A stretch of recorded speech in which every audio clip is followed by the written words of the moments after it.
I'm Cynthia James, and this network is about changing lives one woman at a time.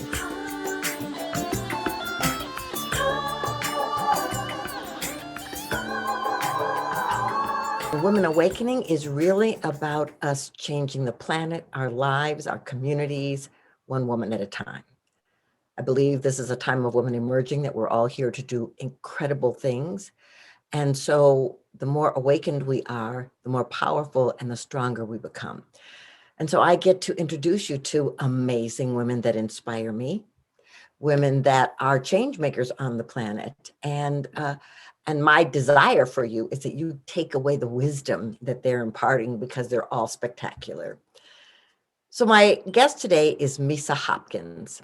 She's been a pioneer in the field of feminine consciousness and sound healing for over 20 years, and is a 5 times best-selling author.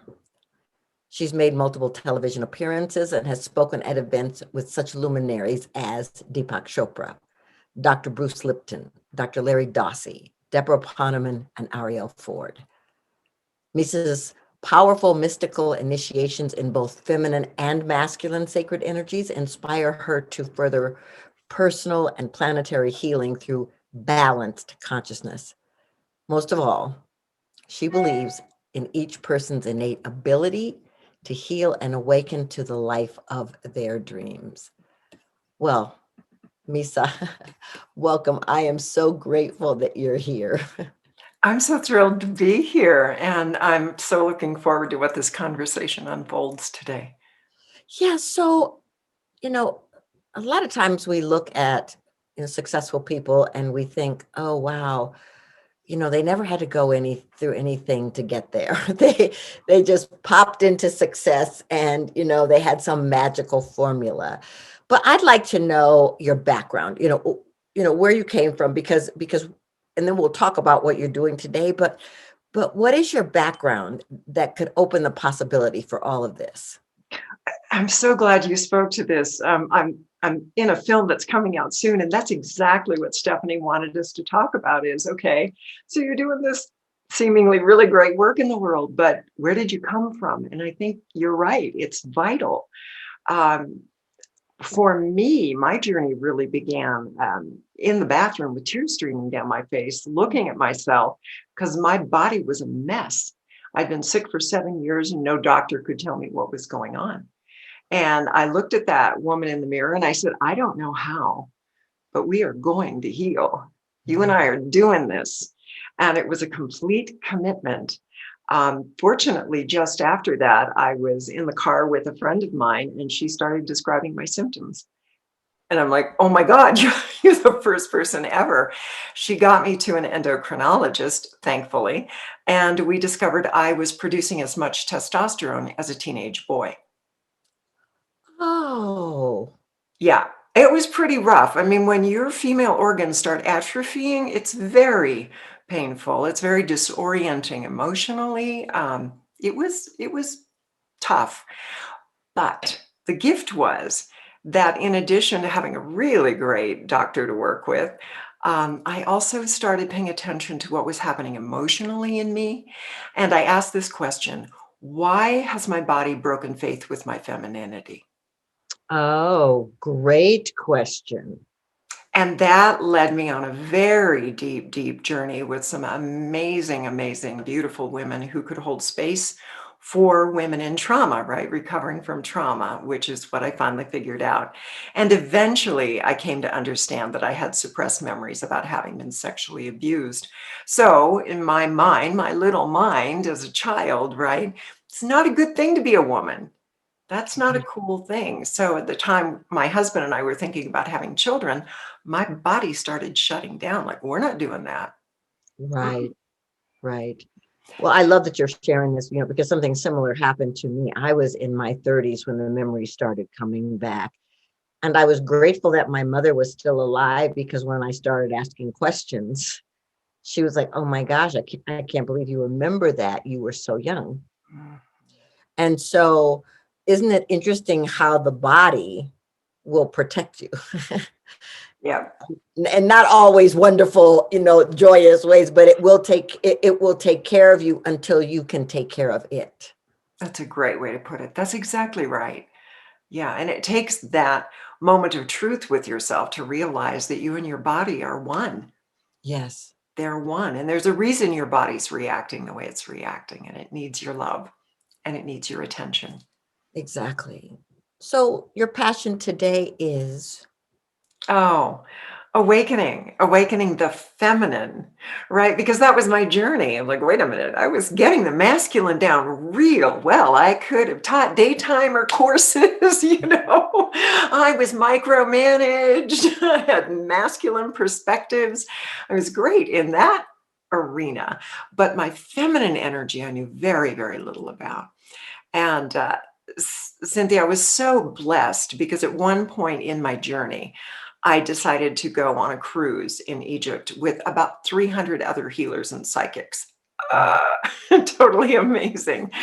And the energy was very high. People were having Kundalini experiences and experiences of awakening. And there were several moments, but the profound one that has lingered with me and that is now a part of my work is that I spent a period of time in Egypt for 24 hours, which is a long time when you're in states of awakened consciousness.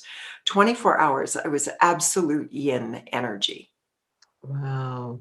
yin essence. So I was darkness. I could hardly move. I could hardly walk without somebody's help. I could barely speak. The energy was so slow, so still, and so encompassing of all life, everything that has been, could be, will be, won't be, but is potential.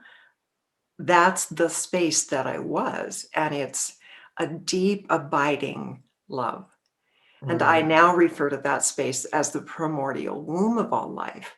And the Chinese have described it for thousands of years as yin, as Yeah. yin. So as I'm helping women, which is my work today, deepen into what divine feminine essence is, I'm asking them to go very deep into that primordial womb.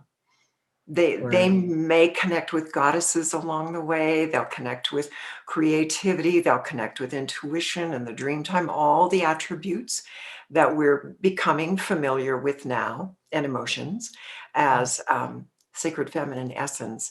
And I'm inviting them to go right into that womb of creation where they truly recreate themselves and be in a state of complete acceptance of who and what they are right now in the experience they're having right now. Wow, that's really, really powerful. I just finished my women's conference and we did a lot on reinvention and recreation. And I guess the thing is, it's like a lot of us are afraid to go there. Mhm. A lot of us are afraid, that we'll lose control, that we'll be lost, that we'll be overpowered. And so, what do you tell women, you know, to start taking those small steps to reclaiming themselves? Mm. You know, the thing that I like to invite them is to consider that space, that darkness that you emerge into a little differently than perhaps we've been taught how to think about it. We have a lot of association since, as far as I've been able to trace it in Western culture, back to the 1100s, where we began associating darkness with evil, less than, right? Not as good. In fact, I just took my advanced class through a series of artwork from the medieval times where artists began depicting individuals who were less than spiritual, shall we say, as dark skinned. Mhm. And they would depict Jesus, for example, the apostles, they were in light skin and light. And here was Judas, dark skinned, right? Mhm. Or the devil, completely black. And so we've created these associations that say, well, dark is not as good, less than, even evil. Yes. And because we've created that association, When we talk about things like Carl Jung was suggesting that we go into the shadow side, we associate shadow with what is bad. Right. And we forget the rest of what he said, which is there in what is hidden. You'll find what you're afraid of, and you'll find your qualities and your nature, your primal nature. I would add your spiritual gifts and your connection to the very birth of you as a divine being is there. But what I find is that women are afraid because of what we've associated with the darkness. Yes. And yet Yes. it's our essence. And there are sacred scriptures throughout the world that speak to all life coming from that watery darkness. Well, yes, and we've been enculturated for centuries to not think that we're powerful, to not think that we're brilliant, to not think that we're creative, and that we can be in leadership. And um, so that's running in tandem with what you just said. So I guess the thing though is like when you look at women, what do you think is the biggest um, barrier to them absolutely claiming their power? Yeah, I find that there are three constructs that women struggle with. Feelings of they're afraid. It always has to do with fear. And the major fears are rejection, unworthiness, and abandonment. Mhm. If I am who I truly am, something bad is going to happen. And we set that up, that we don't set it up per se, but it occurs in our childhood, right? There's some moment when we tried to shine, we tried to be our best, we tried to be what was beautiful about us. And I think of that expression, by the way, as masculine energy. So when I use the word shine, it's action, it's expressive energy. You're trying to be that. And you felt rejected, you felt abandoned, you felt as though somehow you were unworthy because of intentional messages around you or unintentional messages. And in your little mind, you picked it up. It Yes. means I shouldn't do those things. And I find that as women really reclaim their feminine essence, that they have a capacity to hold all of it. That's what that yin energy is. You can hold it all. And as you love it, there are two things that happen. One, the energies you're most afraid of start relaxing and unwinding. Yeah.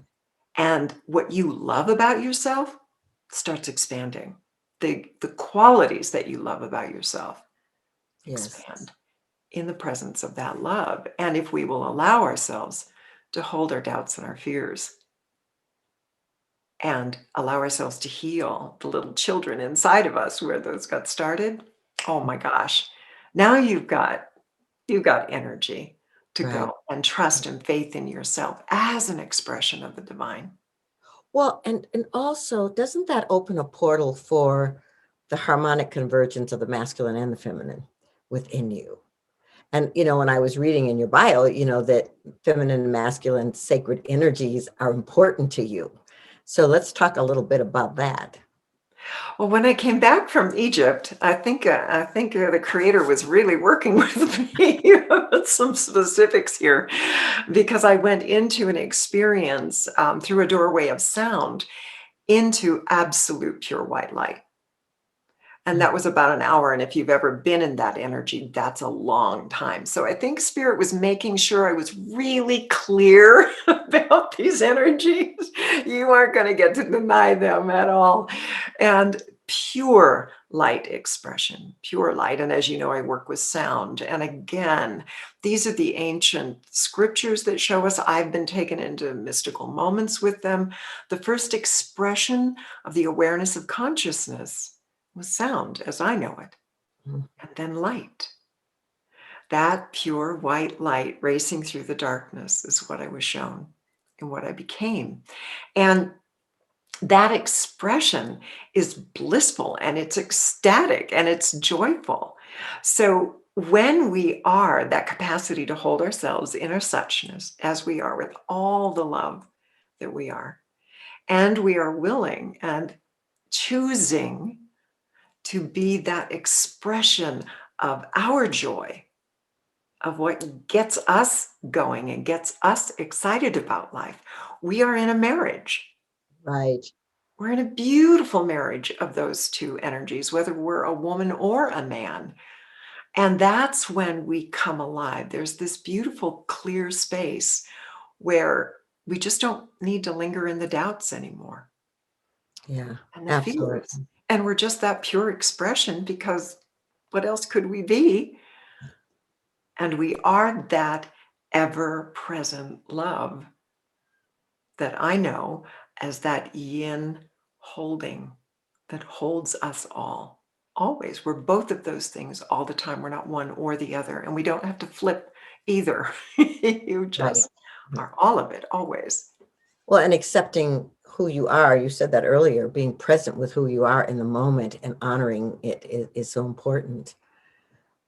Well, before I ask you our last question, I want people to know how to find you because I know you have offerings and classes and you have a summit and so let the audience know how to find you.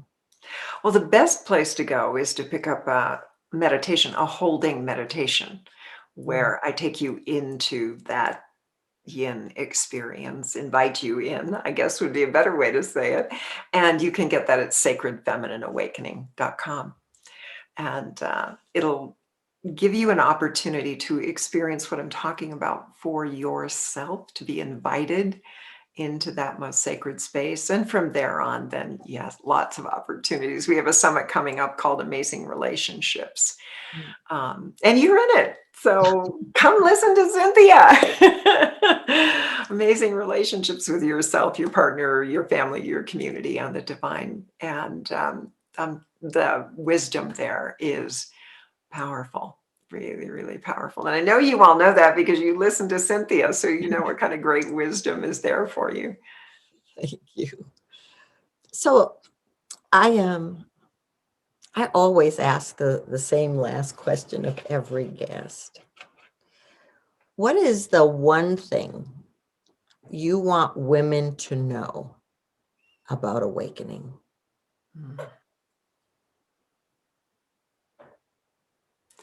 It is an act of choosing. At the end of my full moon ceremonies, there's a blessing for every woman. And the blessing is this: may you become a woman of your choosing. Mm. Oh, That say we that are again. woman of your choosing. And what I find that the women respond to in that is there's this invitation to let go of anything, any limit that says, oh, this is the way I am. This is the way it has to be. This is the way it's always been. There's permission to let go and to choose. And in that choosing, the infinite mystery just comes right in and around you and carries you to the experiences, both in the mystical realms and in the physical realms, the emotional and the mental realms that are going to be perfect for you. And you feel that blessing. So that would be my wish for every woman, that you become a woman of your choosing. Incredibly beautiful. I love that. So I'm just going to invite you to breathe that in, ladies, because that's deep wisdom that just got handed to you. So, Misa, I want to thank you for being here. I want to thank you for saying yes to your calling on the planet. Mm. I want to say thank you for being willing to go into those places that were unknown and uncharted. And then you get to guide the rest of us to come with you. My honor, and to be guided, which is what I love about feminine energy. It's so circular. As one woman holds her hand out saying, here, I can help you, someone else is holding out her hand to you. And thank you for today, Cynthia. I so respect and love you. Thank you. Same here. So, ladies, I guess I want to just say thank you so much for being here. We do these every week and you get to meet these amazing women. But I guess I want to leave you with this thought. You get to choose to remember that you're powerful, that you're dynamic, that you're mighty, that you're a manifestation of the divine, that you're here by a divine appointment, that you're a unique expression and imprint. Only you can do what you came here to do. If you can just take that in and move into this next phase of your life, something magical will happen, because that's how the universe works. I'm so grateful to be your host, and I will see you next time. Many blessings.